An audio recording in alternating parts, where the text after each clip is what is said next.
Thank you for being with us, Dr. David Hoag. Welcome back to Asbury. Well, thank you. I'm just so glad to be here. I just feel like I'm going down memory lane. Right, you're an alum. I am an alum. So tell us, first of all, who you are, Sure. and a little bit about your Asbury journey and how you got to where you are now. Sure. Well, my name's David Hoag. I went here back in the 80s and graduated, went on to the University of Kentucky. I thought I was going to be like an athletic director or even stay at UK because I was working in the athletic department, and it was just an incredible experience. But my mentor got hold of me the next summer and said, will you come back and join me at Asbury in admissions? Okay. And, we put it off for a while, but then we started praying about it. And then the Lord really kind of convicted us. And next thing you know it, I was the admissions counselor. And yes, the one. I don't know how many you have now. There's but a couple. I'm sure you got a few.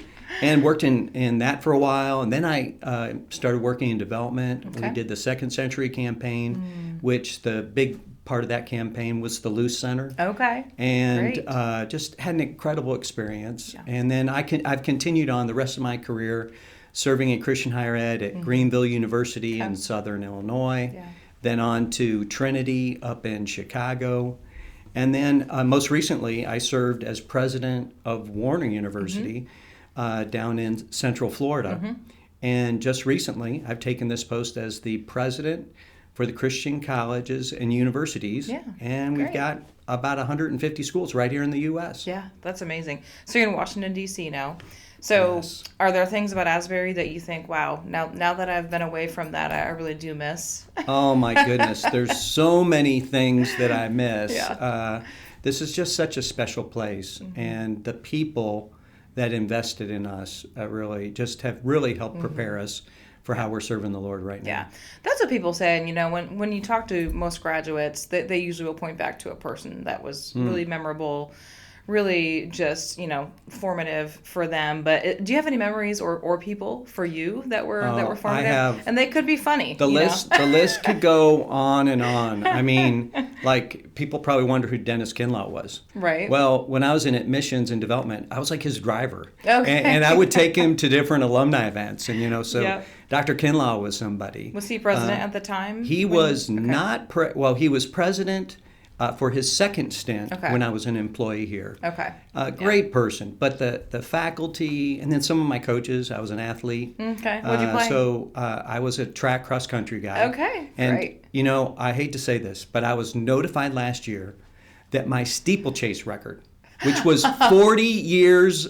who broke it? But some student, but I don't know. But I sent him a nice congratulatory I hope email. so. Well, have you seen the new track and field? Listen, I'm envious. Listen, Right. I ran on that dirt that was around the old Should soccer get out there and field. run a lap while you're here. I might have to do that. Just an honorary mile. Yeah. So there are some other new buildings since you've been here. So talk about what it's like coming back and just seeing how campus has changed in your time away. I can't get over how things have changed. I mean, some of the buildings that I remember are gone to really make way for the new building because, Doddridge Holland used to be our gymnasium, and it's gone. Fletcher Early was right next to it, and that's where the CLC is at. Yeah. I left right after we completed the Luce Center and came back for the Dennis Kinlaw Library dedication. But wow, God's at work here, and it's just really neat to see everything that's happening. Yeah. So you worked in advancement did. until you helped fundraise for the Luce Center. Is that I correct? did. Okay. I did. Are there any other things that students can thank you for contributing to? Well, we did a lot on scholarships during Okay. that same time. So Luce Center was probably the biggest building. The clinic we built, is the clinic still around? I believe so. Okay. Yeah. Well, that was one of the small projects. Yeah. And then we did a lot of the seed work for the library. That's great. So now looking back on all those things that you talked about, and as an alum and now as president of the CCCU, what are the things that you hope Asbury and other schools never lose? Because there's a lot of pressure now to be something else for these schools. Well, to me, being a Christ-centered place, the whole academic excellence and spiritual vitality. Yeah.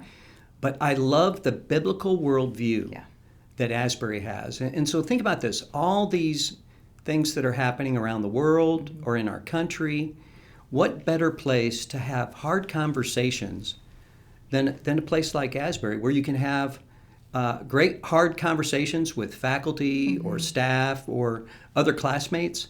But yet you look at it from a biblical perspective. Right. Well, and a lot of people say, if they've been at a place like Asbury versus a bigger school, maybe a public school, they'll share that, the freedom of thought and the freedom of expression and speech is actually better here than it is at some of the other places, which oftentimes most people would think the reverse would be true. So I think that's great. So now that you've been in multiple other roles, what do you think these institutions do the best in educating students around the country? What I like to say is we're in the transformation business. So when students go to college, it's not just a transaction and you get a diploma when you're done. You actually are transformed because we look at kind of the whole person, spiritually, mentally, emotionally, and even physically. And with that balance, it just makes a huge difference in a student's experience. Yeah. Well, and then a little more fun note, there are a lot of unique schools within the CCCU. Tell us something that we might not know about some of these schools. Wow, very unique. I think since I started in September, I've been about 20 different campuses.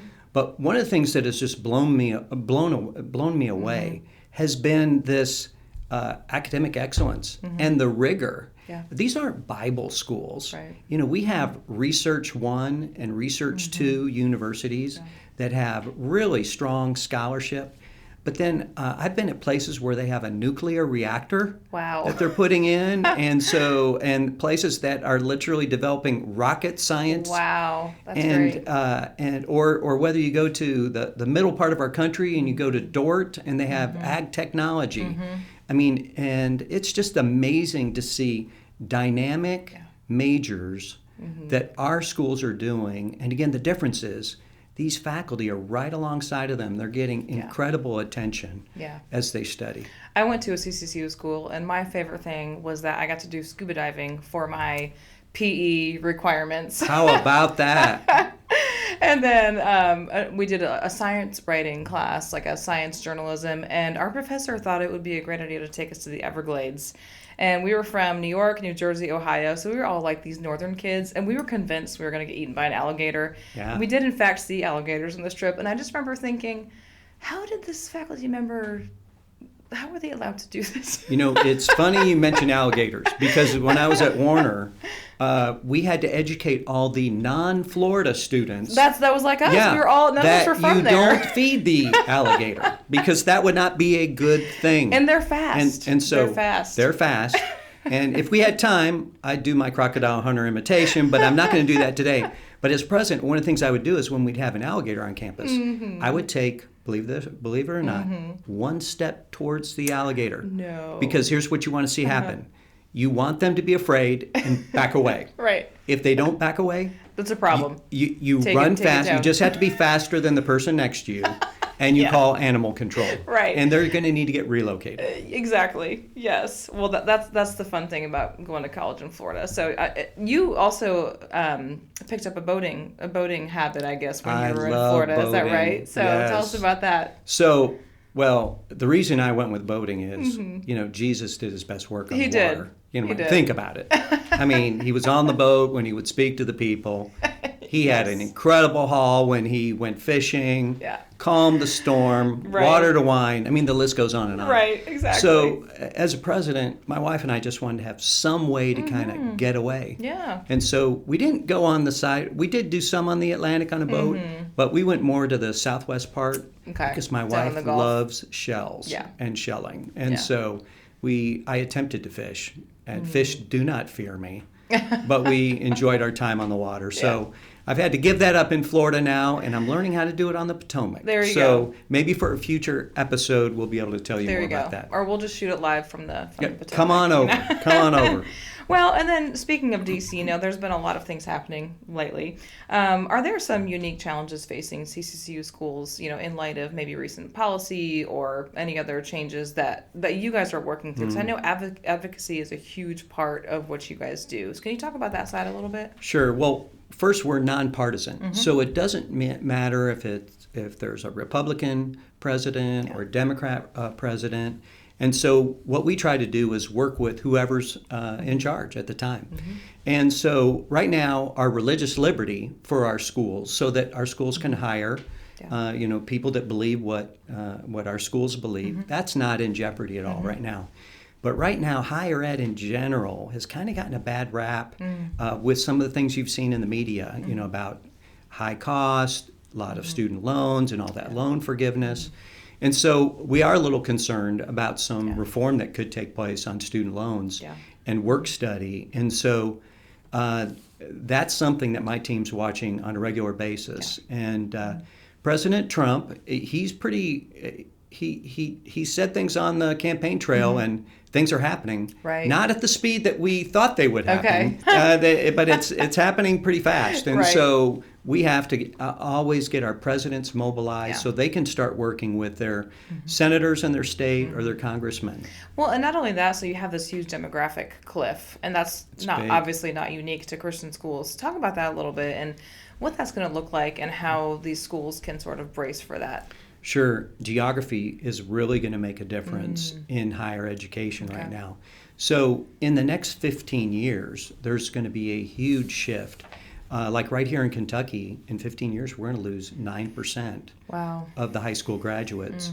And so one of the things that I try to encourage our member schools is to look at the states where that number's going up. Right. So believe it or not, Florida, where you went to school, it's going up 14.7%. A lot of southern states are seeing that, A lot of southern people like the weather, I think. But so that's going to be a big factor. So I think some of the recruitment strategies are going to need to really take a look at that. But the one piece that I think people are missing on the whole cliff is the Caucasian population is going down 26%. 26%. That's a big number. That is a big number. And so we need to be really looking at how our schools can be more diverse and look like God's kingdom, because the multi-ethnic population is going to grow. It's going to grow while the Caucasian population is going to go down. Right. So are there any specific policy changes or court cases or anything like that you are keeping an eye on specifically? Sure. Well, we just came off a major victory on the Hunter versus Department of Education, and it was in the Ninth Circuit, and that's up in the Northwest of the United States, and very liberal area, and it was a group of 26 students that sued the Department of Education, and they were in the LGBTQ movement, and they said that Christian schools shouldn't get funding because we discriminate. But, basically we have students come to our school and we communicate what our human sexuality policy is. And we prevailed both in the appeal and after it was appealed originally. But here's the interesting thing that they found on that. Our schools treat students that have different views on human sexuality much better than public universities. Was this polling, or how did they find this?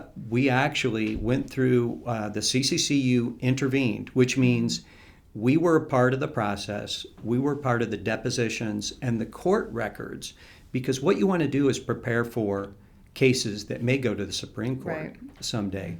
So that's a case that we just prevailed on. The other one that's kind of brewing right now is a case with Liberty University in the Fourth Circuit. And here's an interesting fact. All of our faculty at governing schools, they're believers. So they have a relationship with Jesus. And that's very unique about the CCCU. But what's happening at Liberty is you had a faculty member that they had hired. Their view on human sexuality changed. Liberty let them go, and so that former employee is suing them. And so we're watching that to see how that religious liberty interaction takes place. And do you find that these impact the other schools? I mean, I'm assuming they're keeping an eye on them. Well, what happens is it becomes record. Right. And then as records from different cases build, that really affects things. So on the advocacy front, we have to watch what's happening on the judicial side. So like those cases, the executive branch, so that's like what the president's doing right now with executive orders.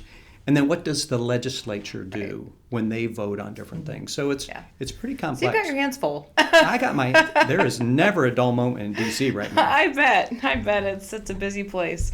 So, and shifting gears just a little bit, another challenge that we're seeing, demographics, policy, new administration, but also just this age of AI and technology and all these implications, whether that's, academic integrity or mental health or all of the above. Can you just talk about that a little bit? Just unpack that with us and what you're seeing. Mental health is one of the biggest challenges that today's students are dealing with. So whenever we have different conferences, we try to equip faculty and staff with resources there. The other thing you're seeing on campuses is telehealth, because guess what?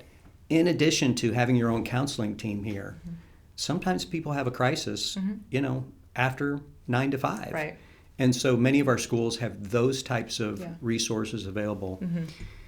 AI is going to continue to grow. It's going to get bigger and bigger. I don't know if I compare it to when the first email was sent or when the internet was invented. But it keeps getting more powerful. Yeah. And an article just came out in Christian Scholars Review, and it said more than ever, Christian institutions are needed because we help teach discernment and critical thinking. Right. And while you can ask AI a question and it may give you something, it doesn't really help you on discernment or judgment. But will it be able to? I don't know, but it's going to be interesting to see what happens there. And I'm seeing some really neat research out there that's taking place. There's this one ministry AI. Imagine this.